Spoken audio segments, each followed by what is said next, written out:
ইউসুফ আলাইহিস সালাম দোয়া করতেছেন, ক্বালা জাআলনি, আল্লাহ আমাকে বানাও, আলা খাযাইনিল আরদ, আমাকে তুমি জমিনের খাদ্য মন্ত্রী বানাও।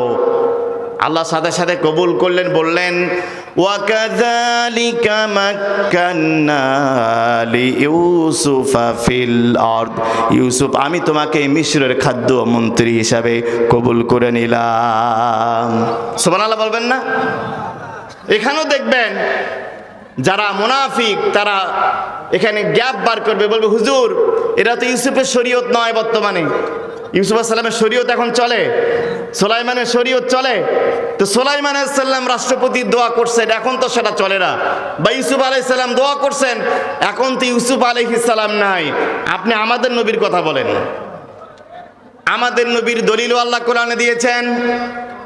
সূরা বনী ইসরাঈল ৮০ নম্বর আয়াতে আল্লাহ বলছেন, আল্লাহ কোরআনে বলছেন ওয়াকুর রব্বি আদখিলনি মুদখালা সিদকিন ওয়া আখরিজনি মুখরাজা সিদকিন ওয়াজআলনি মিন লাদুনকা সুলতানান নাসীরা। বিশ্বনবী দোয়া করতেছেন ওয়াজআলনি মিন লাদুনকা সুলতানান নাসীরা। ইয়া দোয়া তিনি কখন করলেন? যখন থেকে মক্কা থেকে মদিনার পথে হিজরত করার জন্য রওনা করলেন, এখনো তিনি মদিনায় পৌঁছান নাই। মদিনায় যাওয়ার আগে আল্লাহর কাছে দোয়া করতেছেন, আল্লাহ তুমি আমাকে মদিনার ক্ষমতা আমার হাতের মধ্যে দান করে দাও। চিৎকার করে বলেন না সুবহানাল্লাহ। আমি চত্বরার যুব সমাজের কাছে জানতে চাই, আমি চত্বরার মুসলমানদের কাছে জানতে চাই, সবাইকে বলতে হবে নবীরা রাষ্ট্র ক্ষমতা চেয়ে দোয়া করেছেন কি করেন নাই? চিৎকার করে বলতে হবে করেছেন কি করেন নাই? যদি ক্ষমতায় যাইতে গেলে আলেমরা ক্ষমতায় যেতে চাইলে, হুজুররা ক্ষমতায় যেতে চাইলে, মুফাসসিরে কোরআন, আলেম ওলামা, দাড়িওয়ালারা, টুপিওয়ালারা, পাঞ্জাবিওয়ালারা, কোরআনওয়ালারা ক্ষমতায় যেতে চাইলে যদি আমাদেরকে তারা ধর্ম ব্যবসায়ী বলে, তাহলে সব থেকে বড় ধর্ম ব্যবসায়ী ছিলেন নবী এবং রাসূলেরা। কথা বলেন ঠিক কিনা?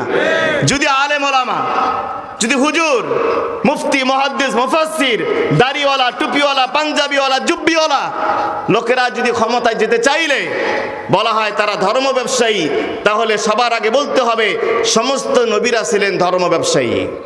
তার কারণ তারাও আল্লাহর কাছে রাষ্ট্র ক্ষমতা চেয়ে দোয়া করেছেন কি করেন নাই? নবীদেরকে কেউ যদি ধর্ম ব্যবসায়ী বলে তার ঈমান থাকবে? ঈমান থাকবে? এজন্য এই সমস্ত উল্টা পাল্টা কথা বলে এদেশের মানুষের মন মগজে আর পরিবর্তন আনা যাবে না। এদেশের মানুষ সিদ্ধান্ত নিয়েছে টেকনাফ থেকে তেতুলিয়া, বাংলাদেশের আনাচে কানাচে, গ্রামগঞ্জে গণজোয়ার সৃষ্টি হয়েছে।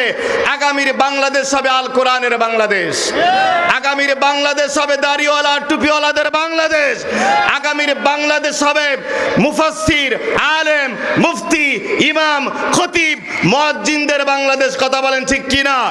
আগামীর বাংলাদেশকে বিনির্মাণ করতে গিয়ে, আগামীর বাংলাদেশকে কোরআনের রঙে সাজাবার জন্য, আলেমদের পক্ষে গণজোয়ার সৃষ্টি করার জন্য আমরা তাদের পক্ষে থাকবো কি থাকবো না? কারা কারা থাকবো? দুই হাত আল্লাহকে দেখান তো দেখি।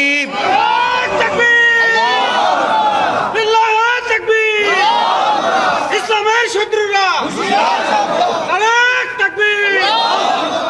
বিরক্ত হচ্ছেন নাকি ভাইরা আমার? বিরক্ত হচ্ছেন? একটু খেয়াল করেন, আমি বলছিলাম আল্লাহ রাব্বুল আলামিন আমাদের রাসূলকে সব কিছুর জন্য আদর্শ করে পাঠিয়েছেন।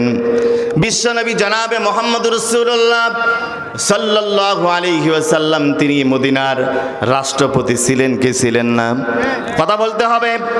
10 বছর তিনি কি মদিনার রাষ্ট্র পরিচালনা করেন নাই? এখন প্রশ্ন হলো বিশ্বনবীজি হঠাৎ করে তিনি মক্কা থেকে মদিনায় গিয়ে কিভাবে তিনি ইসলামী রাষ্ট্র বানালেন, ইসলামকে স্টেট কায়েম করলেন, কোন পদ্ধতিতে ইসলামী রাষ্ট্র তিনি কায়েম করলেন, এটা জানার দরকার আছে নাকি নাই? রাসূলুল্লাহ কোন ম্যাজিক দিয়া, কোন মিরাকল দিয়ে যেই লোকগুলো মানুষ হত্যা করা ছিল তাদের নেশা, বাবা ছেলে একসাথে বসে নেশা করত, একই বৈঠকে মেয়ে মদ পান করত, বাবা পান করত, ছেলে পান করত। এই লোকগুলোকে নিয়ে রাসূলুল্লাহ কিভাবে একটি ইসলামিক আইডিয়াল স্টেট, একটি আদর্শ ইসলামী রাষ্ট্র গঠন করলো, এইটা আমাদের জানা দরকার আছে না নাই? এক নম্বর ফর্মুলা হচ্ছে রাসূলুল্লাহ সাল্লাল্লাহু আলাইহি ওয়াসাল্লাম মদিনা ইসলামী রাষ্ট্র গঠন করার জন্য সবার আগে তিনি পরিবার, ইসলামী পরিবার গঠনে গুরুত্ব আরোপ করেছেন। বলেন সুবহানাল্লাহ। বলেন তো ইসলামী রাষ্ট্র গঠন করার এক নম্বর উপাদান কি? ইসলামী পরিবার গঠন করা। সবাইকে মুখস্থ করে যেতে হবে। ইসলামী রাষ্ট্র গঠন করার এক নম্বর উপাদান কি? ইসলামী পরিবার গঠন করা। ইসলামী পরিবার হচ্ছে একটি ইসলামী রাষ্ট্রের মগজের মতো, ব্রেনের মতো। ফুসফুস ছাড়া যেরকম মানুষ বাঁচে না, ঠিক একইভাবে পরিবারগুলো যদি ইসলাম না থাকে, আমাদের ফ্যামিলি মেম্বারগুলো যদি ইসলামিক